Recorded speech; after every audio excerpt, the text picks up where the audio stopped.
Pernah nggak sih lo ngerasa capek banget sama isi kepala sendiri, baru mau tidur tiba-tiba kepikiran kesalahan 3 tahun lalu? Lagi asik scrolling, malah kena mental gara-gara lihat pencapaian temen yang kayaknya hidupnya tanpa celah. Kita sering dipaksa buat positive thinking, tapi jujur aja, makin dipaksa positif, kok makin terasa palsu ya? Seolah-olah kita dilarang sedih atau marah. Kalau lo merasa relate sama semua kegalauan, anxiety, dan tekanan hidup khas Gen Z dan milenial ini, berarti lo butuh cara pandang baru yang lebih masuk akal. Selamat datang di dunia filosofi teras, berdamai dengan realitas lewat filosofi teras. Yang pertama, dilema si paling serius dan jebakan toxic positivity. Penulis buku ini, Henry Manampiring, memulai ceritanya dengan sangat jujur. Dia dulu merasa iri melihat orang lain yang selalu ceria, ekstrovert, dan seolah nggak punya masalah hidup. Henry sering dianggap terlalu serius dan bahkan merasa gagal saat mencoba mengubah kepribadiannya menjadi sosok yang selalu tersenyum. Bagi banyak dari kita yang berusia di bawah 30 tahun, tekanan untuk selalu terlihat bahagia di media sosial itu nyata banget. Tapi ternyata penelitian psikologi justru bilang kalau terlalu banyak berpikir positif bisa jadi jebakan. Berpikir positif yang berlebihan seringkali menipu otak kita seolah-olah tujuan kita sudah tercapai. Sehingga kita malah jadi kurang usaha. Bahkan ada istilah tirani berpikir positif yang bisa bikin kita depresi karena kita merasa bersalah saat sedang sedih. Kita merasa gagal jadi manusia karena nggak bisa positif setiap saat. 2. Sejarah singkat yang nggak ngebosenin. Filosofi teras atau dalam istilah kerennya stoicisme bukanlah ajaran baru. Filosofi ini sudah ada sejak 2300 tahun yang lalu. Lahirnya pun di sebuah tragedi. Pendirinya, Zeno, adalah seorang pedagang kaya yang kehilangan segalanya karena kapalnya karam. Bayangkan, dari kaya raya jadi gelandangan di kota asing, Athena. Zeno nggak lantas menyerah, dia justru belajar filsafat dari mulai mengajar di sebuah teras berpilar yang disebut Stoa. Itulah kenapa namanya filosofi teras.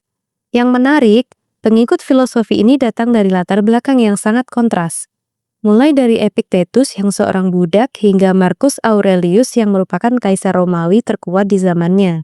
Ini membuktikan kalau filosofi teras itu inklusif. Nggak peduli lo siapa atau berapa saldo di rekening lo, filosofis ini bisa dipraktikkan. Ini membuktikan kalau filosofi teras itu inklusif. Nggak peduli lo siapa atau berapa saldo di rekening lo, filosofi ini bisa dipraktikkan. 3. Kenapa filosofi teras relevan buat anak muda zaman sekarang? Mungkin lo mikir, ngapain belajar teori dari ribuan tahun lalu? Jawabannya sederhana, karena masalah manusia dari dulu sampai sekarang itu sama.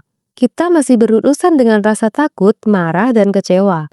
Henry Manampiring menjelaskan beberapa alasan kenapa stoicisme sangat cocok buat kita. Didesain untuk masa sulit, stoicisme lahir di era peperangan dan krisis. Ini sangat relevan buat kita yang hidup di era hoax, ketidakpastian ekonomi, dan tekanan politik di media sosial. Bukan dogma agama. Stoicisme adalah filosofi, bukan agama. Dia nggak kaku dan sangat kompatibel dengan kepercayaan apapun yang lo anut sekarang. Ini adalah laku hidup atau way of life yang praktis. Fokus pada kontrol diri.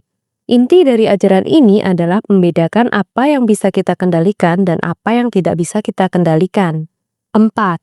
Tujuan utama, hidup tenang atau tranquility. Banyak orang salah sangka kalau tujuan belajar filsafat adalah jadi pintar debat. Padahal, tujuan utama filosofi teras itu simpel banget. Hidup bebas dari emosi negatif seperti marah, cemburu, baper, dan khawatir berlebihan. Mengasah kebajikan atau virtue. Menjadi manusia yang sebaik-baiknya dengan mempraktikkan kebijaksanaan, keadilan, keberanian, dan menahan diri. Dalam bahasa Yunani, ini disebut hidup dengan arete. Hidup sebaik-baiknya sesuai peruntukan kita sebagai manusia. Misalnya, kalau seekor kuda lari dengan kencang, dia punya arete. Kalau kita sebagai manusia bisa menjaga pikiran tetap jernih dan bertindak benar meski keadaan lagi kacau, itu arete kita. 5. Praktik nyata. Dari marah-marah jadi tenang. Penulis menceritakan pengalamannya sendiri yang dulu sangat pemarah kalau kena macet. Dia bisa merasa stres berat dan emosional di balik kemudi sampai mengganggu keluarganya.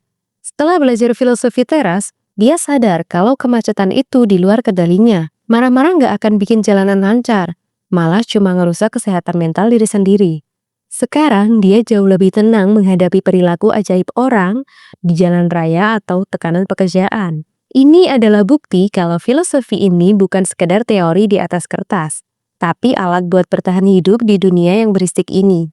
6. Menemukan kebahagiaan dari dalam. Salah satu kutipan favorit dari Seneca dalam buku ini menyebutkan bahwa seorang praktisi Stoa seharusnya merasakan keceriaan yang mendalam karena dia mampu menemukan kebahagiaannya sendiri. Kebahagiaan ini disebut inner joy. Kita sering menggantungkan kebahagiaan pada hal eksternal seperti jumlah likes, pengakuan orang lain, atau kesuksesan karir. Masalahnya, semua itu bisa hilang atau berubah.